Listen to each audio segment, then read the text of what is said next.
तो हमसे जो शिक्षक मिलते रहे हैं, तो मेरा अनुरोध इतना ही है कि आप फिर हमारे पास ठगे जाने के लिए मत आइए।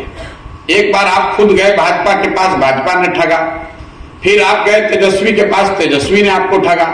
अब अगर आप प्रशांत किशोर के पास आइएगा तो हम भी आपको ठगेंगे, क्योंकि आप स्वयं को ठगने के लिए पहले तैयार हैं। जब तक आप अपने प्रति ईमानदार नहीं हैं तो कोई दूसरा आदमी आपके प्रति ईमानदार कैसे होगा। शिक्षकों की हालत देख लीजिए, आप पानी पी पी के गाली दे रहे हैं महागठबंधन को कि महागठबंधन ने हमारी हालत खराब कर दी।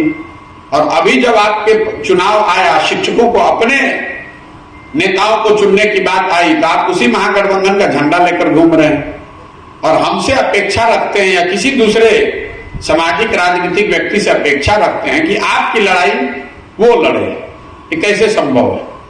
तो संभव ही नहीं है। जब आप अपनी लड़ाई नहीं लड़ना चाहते हैं तो हम आपकी लड़ाई क्यों लड़े? और अगर लड़ेंगे तो भी हमको सफलता नहीं मिलेगी। जैसे आपको 2015 में सफलता नहीं मिली, 2020 में सफलता नहीं मिली, वैसे अगर हम भी आपकी लड़ाई लड़ेंगे तो उससे आपको सफलता नहीं मिलेगी। आपकी सफलता इस बात में छुपी हुई है कि आप कितने एकजुट हैं। तो आप लोग 4 लाख शिक्षक हैं, 19 संगठनों में बटे हुए हैं। हमसे जो लोग सुझाव मांगने आ रहे हैं, तो हमने एक ही सुझाव दिया कि सारे संघ के जो लोग हैं, शिक्षक नेता हैं, वो एक साथ आ जाएं, एक समन्वय समिति बना लीजिए। हम लोगों ने देश में देखा है, किसानों ने ये करके दिखाया। 18 अलग अलग संगठनों ने एक संघर्ष समिति बनाया और नरेंद्र मोदी की भाजपा की मजबूत सरकार को 1 बरस में झुका कर दिखा दिया। तो अगर 18 किसान संगठन ये काम कर सकते हैं तो 19 शिक्षक संगठन भी ये काम कर सकते हैं। उनको मैंने सुझाव भी दिया। आप लोगों ने पहले एक समन्वय समिति बनाया भी था, वो चला नहीं, क्योंकि जिनको आपने समन्वय समिति का नेता बनाया वही लोग सरकार से समझौता करके आपके हितों को बेचकर निकल गए। तो शिक्षकों ने यह बताया कि भैया संघ तो बन नहीं सकता है, क्योंकि यही लोग नेतागिरी करते हैं, इन्हीं लोगों ने शिक्षकों को बांट रखा है, ये कभी एक साथ नहीं होंगे। तो हमने दोनों विकल्प रखा है कि या तो आप सारे संघ के जो नेता हैं वो आपस में बैठिए, एक संघर्ष समिति बनाइए, और मैं आपको सलाह देता हूं जिससे कि आपका काम, आपका संघर्ष सफलतापूर्वक किया जा सकता है। अगर ये समझ में आए तो बहुत अच्छा है, नहीं समझ में आता है तो दूसरा विकल्प ये है कि संघों से ऊपर उठ के सारे शिक्षकों को एक साथ किया जाए। जब पहली बार हमारे पास कोई 1200-1500 शिक्षक एक साथ आए और उन्होंने ये कहा कि भैया संघ है, साथ में आगे चाहे ना, हम लोग सब आपके पीछे चलने को तैयार हैं, आप हम लोग का लड़ाई लड़िए। तब हमने आपको ये कहा कि हम ये कैसे मान लें कि आप हमारे साथ चलिएगा? जब आप अपने साथ नहीं चल रहे तो हमारे साथ कैसे चलिएगा? तो हमने उसी समय ये कहा कि आप इसका प्रमाण हमको दिखा दीजिए कि आप दल से, विचारधारा से, जाति से ऊपर उठ के अपने लिए एक साथ आने के लिए तैयार हैं। और इसका सबसे बड़ा प्रमाण ये होगा कि जब अभी चुनाव है जो सिर्फ शिक्षकों का चुनाव है और आप शिक्षक हित की, शिक्षक एकता की बात कर रहे हैं, तो आप लोग सब लोग मिलके कोई एक उम्मीदवार के पक्ष में वोट देकर जिताकर ले आइए। हमने आपको ये नहीं कहा है कि आप किसको वोट दीजिए, हम आपको ये कह रहे हैं कि अगर आप कह रहे हैं कि ये दोनों दलों ने आपको ठगा है तो कम से कम उन दोनों को वोट मत दीजिए। अगर उन दोनों को आप वोट देते हैं तो भैया आप हमारे पास क्यों आ रहे हैं? अगर महागठबंधन को आप प्रचार कर रहे हैं, महागठबंधन को वोट दे रहे हैं, तो फिर महागठबंधन से ही बात कीजिए, हमारा टाइम क्यों बर्बाद कर रहे हैं? हमको शिक्षकों के भरोसे हम नहीं हैं, हमको आपका वोट लेके चुनाव नहीं लड़ना है। लेकिन मैं ये नहीं चाहता हूं कि मैं ऐसे आंदोलन का नेतृत्व करूं या उसमें अपना नाम जोड़ूं जिसमें सफलता मिलना बिल्कुल संभव नहीं है। आप एक साथ हो जाइए, हम आपका आंदोलन करने को तैयार हैं। ये भी मैंने कहा कि लोकसभा से पहले आपको जिता कर दिखा देंगे, आंदोलन नहीं करेंगे, जिता कर दिखा देंगे। किसी भी आंदोलन की सफलता में समय का बहुत महत्व है। लोकसभा चुनाव इतनी बड़ी आपके सामने अपॉर्चुनिटी है। विधानसभा से पहले अगर आप आंदोलन कीजिएगा तो जो भी सत्ता में रहेगा वो आपको आश्वासन दे सकता है कि आज नहीं, लेकिन हम चुनाव जीत कर आएंगे तो आपका ये काम 50% वेतन बढ़ा देंगे। उसको मालूम है कि अगर वो नहीं जीता तो उसकी वो चिंता नहीं है कि आपको 50% मिले या ना मिले, और अगर वो जीत कर आ गया, जीतने के बाद फिर आपका नहीं करेगा तो आप कीजिएगा क्या। लेकिन लोकसभा में ये स्थिति नहीं है। लोकसभा में अगर कोई आपसे दल वादा करता है, कोई नेता कहता है कि भाई आपका ये काम कर दिया जाएगा, और लोकसभा में आपने उसकी मदद की, अगर उसके बाद वो धोखा करेगा तो आपके पास 1.5 वर्ष का अवसर है, और विधानसभा में ये अवसर होगा आपको उसको सबक सिखाने का।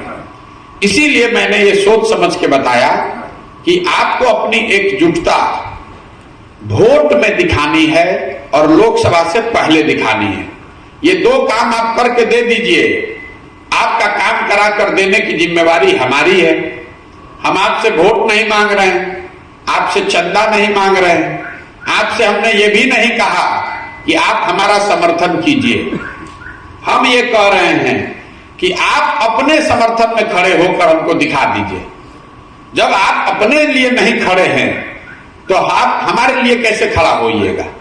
आप अपने लिए खड़ा होइए, ये काम करके दिखा दीजिए, हमारे पास चले आइए कि भैया आपने कहा था कि महागठबंधन और भाजपा का कोई नहीं जीतना चाहिए, हम लोग सब मिलकर एक निर्दल को जिता कर लाए हैं, अब आप हमारा आंदोलन खड़ा कीजिए। जिस दिन आप वो करके ला दीजिएगा तो हम आपके साथ खड़े हैं।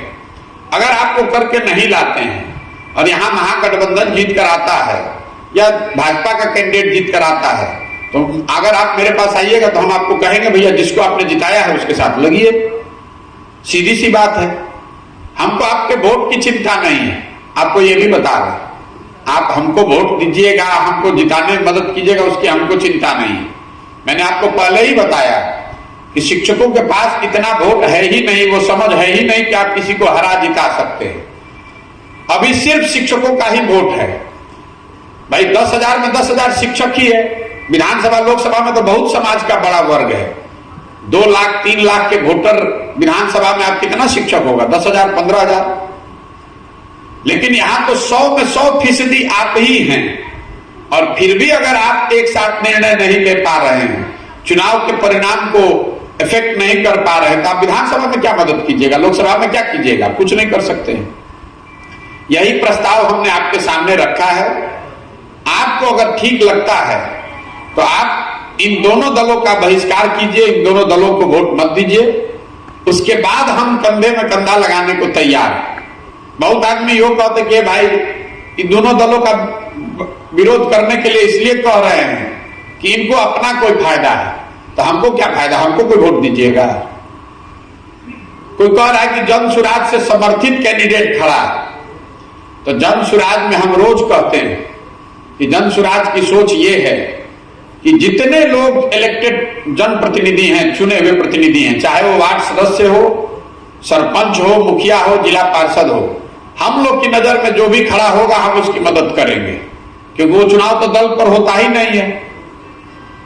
तो अगर कोई जन सुराज का आदमी खड़ा है, सोचता है कि हम ठीक है तो लड़े, लेकिन हम आपको ये नहीं कह रहे हैं कि उसी को वोट दीजिए। हम आपको ये कह रहे हैं किसको नहीं देना है। शिक्षक एकता जिंदाबाद नारा लगाने से नहीं होगा। शिक्षक एकता है, इसको करके दिखाइए। जिस समाज में लोग अपने लिए नहीं खड़े हो सकते हैं, उस समाज के उन लोगों के नेतृत्व का या उनसे जुड़ने का मेरा सवाल ही नहीं पैदा होता है। आपको अच्छा लगे तो बहुत बढ़िया, और नहीं अच्छा लगे तो जिसके साथ जुड़े हैं उसके साथ जुड़े रहिए। नागरिक होने के नाते, बिहार के होने के नाते हम आपसे संपर्क करेंगे, लेकिन शिक्षक होने के नाते आपके आंदोलन की जिम्मेवारी हमारी नहीं है। आप जिसके साथ खड़े हैं, जिनको वोट दे रहे हैं, जिन लोगों ने आपको ठगा है फिर भी आप उनको वोट दे रहे हैं, उन्हीं के साथ जुड़कर आपको अपनी मांग रखनी चाहिए। हमारे साथ रखिएगा तो बात नहीं बनेगी। ये जरूर है कि अगर आप इन दोनों दलों को वोट नहीं देते हैं तो हमारी जवाबदेही आपके प्रति है, आपके मांगों के प्रति है। मैं वो उस पर पूरी तरीके से प्रतिबद्ध हूं। और अगर इस चुनाव में लोग नहीं भी आए साथ में, तो भी हम शिक्षा का मुद्दा छोड़ने वाले नहीं हैं। फिर शिक्षकों को नए सिरे से इकट्ठा कैसे किया जा सकता है, सारे संघों से ऊपर उठा के उसकी व्यवस्था करेंगे। लेकिन अभी की जो व्यवस्था है, इसमें शिक्षकगण अगर अपने संघ के आधार पर वोट दे रहे हैं, अगर आप अपने जाति के आधार पर वोट दे रहे हैं या दलगत विचारधारा के आधार पर वोट दे रहे हैं, तो कृपा करके अपना और हमारा समय बर्बाद मत कीजिए। हमारी बात में कोई दिलचस्पी रुचि नहीं है, हम आपका काम करा देंगे। तो शिक्षक अगर इस व्यवस्था से ये बात नहीं बनती है, तो हमको ये समझ में आ जाएगा कि नहीं, शिक्षकों को ऐसे एकत्रित नहीं किया जा सकता है। तो जिस तरीके से उनको एकत्रित किया जा सकता है, वो बाद में प्रयास करेंगे। अभी यही स्थिति है, 2 दिन का समय है। आप संकल्प लीजिए कि आप इन दोनों दलों के लोगों को वोट नहीं करेंगे, तभी आगे की कोई बात हो सकती है। इस पूरे संदर्भ में सचका बाबू जो यहाँ के एमएलसी हैं, इन्होंने एक अग्रणी भूमिका अदा की है। इन्होंने तय किया है कि नहीं, ये बात ठीक है, ये बात लेकर हम लोग शिक्षकों तक जाएंगे। ये शिक्षक नेताओं से भी राज्य के स्तर पर बात कर रहे हैं कि सबको एक साथ लाया जाए। वो प्रयास जारी रहेगा। लेकिन ये जो अभी उपचुनाव हो रहा है, ये कोई पहले से चुनाव है ऐसी बात तो है नहीं, उपचुनाव हो रहा है और कोई दूसरा चुनाव से हम लोग का कोई रुचि नहीं है। लेकिन जो शिक्षक आकर रोज अपना आप समय जाया कर रहे हैं, मेरा भी टाइम बर्बाद कर रहे हैं, अब समय है आपको उस पर एक्ट करने का। नेता जो है वो वोट की बात समझता है, आपके भाषण को नहीं समझता है। आप भाषण में जितना गाली दे दीजिए, जितना हो हल्ला मचा लीजिए, नेता को जाकर 2 थप्पड़ मार भी दीजिए, जब तक आप उसको वोट देते रहेंगे उसको कोई फर्क नहीं है। तो आप लोग 5 वर्ष हल्ला मचा रहिएगा, धरना पर बैठिएगा, लेकिन वोट जाकर जाति के आधार पर, विचारधारा, दल के आधार पर उन्हीं को दीजिएगा। तो मेरी अपनी समझ ये है कि आपको उसका कोई लाभ मिलने वाला नहीं है। जिन लोगों को भी लग रहा है कि हमारे पास ऐसी कोई विद्वता है कि हम सलाह देकर किसी को जिता हरा सकते हैं, तो भैया सलाह आपको हम दे रहे हैं। मानना नहीं मानना आपके हाथ में है। आप स्वयं से शिक्षक हैं। जब आप बच्चों को पढ़ाते हैं, आप तो पढ़ा ही सकते हैं। वो बच्चा कितना पढ़ता है, कितनी ईमानदारी से पढ़ता है, उसी पर निर्भर करेगा कि उसको नंबर कितना आएगा। आपके पढ़ा देने से क्लास का हर बच्चा तो फर्स्ट नहीं आ सकता है। हमारा काम है आपको ये बताना कि इस तरीके से आप अपने जीवन की स्थिति को सुधार सकते हैं। बहुत लोग हमारा के कहते ही जा इनकर बाबूजी बड़ा एहसान कैले रहो, तो हम कहते हैं आपको रोज कि भैया बाबूजी तो जाते जाते अपने बच्चे का भविष्य का चिंता करके गए। आप अपने बच्चे का भविष्य जीते जी भी चिंता नहीं कर रहे हैं, तो आप अपनी दुर्दशा, आपके बच्चों की नहीं होगी तो किसके बच्चे की दुर्दशा होगी, जब आपको अपने बच्चे की चिंता ही नहीं है। कोई कह रहा है कि भैया 5,000 रुपया लेके वोट दे दिए, तो हमने अभी एक पिछली बैठक में कहा कि शिक्षक कितना बेवकूफ है, ये तो नहीं हम जानते थे कि 5,000 रुपया के चक्कर में अगर आप 10,000 20,000 रुपए के चक्कर में अगर आप 5 लाख का वेतनमान छोड़ना चाहते हैं, तो आपसे बढ़िया होशियार तो कोई आदमी नहीं है कि आप 20,000 रुपया लीजिए और 5 लाख का वेतनमान छोड़ दीजिए। मैंने ये भी आपको बताया कि भाई अगर आकर कोई पैसा दे रहा है तो पैसा ले लीजिए, आप गुरु दक्षिणा समझ के उसको जेब में रखिए। पैसा वो तो लूटिए के ना लाया है, कोई गाँव बेच के तो लाया नहीं है, लेकिन जाकर चिचरी खींचिए ठीक जगह पर। जो पैसा दे रहा है पैसा लीजिए, रोक मैं बिल्कुल नहीं रोक रहा हूं। इसलिए नहीं रोक रहा हूं कि जो लोग भी पैसा बांट रहे हैं वो समाज के नाम पर कलंक हैं। वो शिक्षकों को 2,000 4,000 में आपका उन्होंने भाव लगाया है 5,000 रुपया, तो आपकी ये जवाबदेही है कि 5,000 रुपया लेकर न बिकिए, ताकि आगे किसी की हिम्मत न पड़े आपका भाव 5,000 रुपया लगाने का। नहीं, अगर 5,000 रुपया आपने अपना भाव लगाया है तो इसके आगे की अपेक्षा भी मत रखिए। जो भी नेता आएगा वो यही समझेगा कि भाई शिक्षक लोग कितना हल्ला मचाइए, जब 5,000 रुपया देवो अपने आप आके वोट दे दिया जाए। तो आपको अपना भाव खुद ही लगाना है। मेरा सुझाव ये है कि आप जो पैसा जाति, दल, विचारधारा, उनके बाबूजी ने किसके क्या किया, इन बातों से ऊपर उठकर, इन बातों से प्रभावित हुए बगैर अपने और अपने बच्चों के लिए खड़े होइए। अपना भविष्य अगर सुधारना चाहते हैं तो अपनी एकता का अभी जो मुजाहरा है वो उसको पेश कीजिए। इन दोनों दलों को आप हराएंगे तो आपको पता नहीं चल रहा है कि इसका कितना बड़ा असर होगा। ये दोनों दल जिस दिन हारेंगे उसी दिन आपके आंदोलन का बिगुल बजेगा, क्योंकि लोग अपने आप समझ जाएंगे, वो दोनों दल ये समझ जाएंगे कि बिहार में पहली बार शिक्षकों ने एकजुटता का परिचय दिया है। आपको करना तो ये चाहिए था कि महागठबंधन के प्रत्याशी विद्यालयों में घुस नहीं पाए, क्योंकि जब महागठबंधन के लोग नीतीश कुमार मंच से खड़े होकर आपको गाली दे रहे हैं, कह रहे हैं कि हम आपका काम नहीं करेंगे, और उन्हीं के दल का प्रत्याशी आकर आपके विद्यालय में बैठकर आपका वोट मांग रहा है, आप उसके साथ चाय पी रहे हैं, उसका झंडा लेकर घूम रहे हैं, तो आप अपने आप को खुद के प्रति ईमानदार, अपने बच्चों के प्रति ईमानदार कैसे बता रहे हैं? और ये क्यों अपेक्षा रखते हैं कि प्रशांत किशोर या कोई भी आदमी आपकी मदद करेगा? ये नहीं हो सकता है। तो यही मैं अपनी बात यहीं पर खत्म करूंगा। अगर आपके कोई सवाल जवाब है तो आप कर सकते हैं। मेरी शर्त इतनी है कि इन दोनों दलों को वोट नहीं पड़ना चाहिए। बाकी आपको जिसको जिताकर, जिस दिन आप एक निर्दल को जिताकर हमारे पास ले आइएगा, उसके बाद आपके लड़ाई की जिम्मेवारी आपकी नहीं है, वो हमारी है। संसाधन, व्यवस्था, रणनीति, गर्दन सब हम अपना लगाएंगे। आप पहले इन दोनों को हरा कर दिखाइए। और इस बार शिक्षकों के पास कोई एक्सक्यूज नहीं है कि भैया हम लोग तो कोशिश किए लेकिन हार गया। अकेले अगर सारण के शिक्षक तैयार हो जाए तो जीतने वाले प्रत्याशी को 3500 वोट मिलेगा। अकेले 3-3.5 वोट तो खाली सारण के शिक्षकों का है। अगर आप लोग अभी से भी 2 दिन में भी एक आदमी 10-10 शिक्षकों की भी जिम्मेवारी ले लेगा तो आप तो पूरे क्षेत्र का परिणाम आप ही बदल देंगे।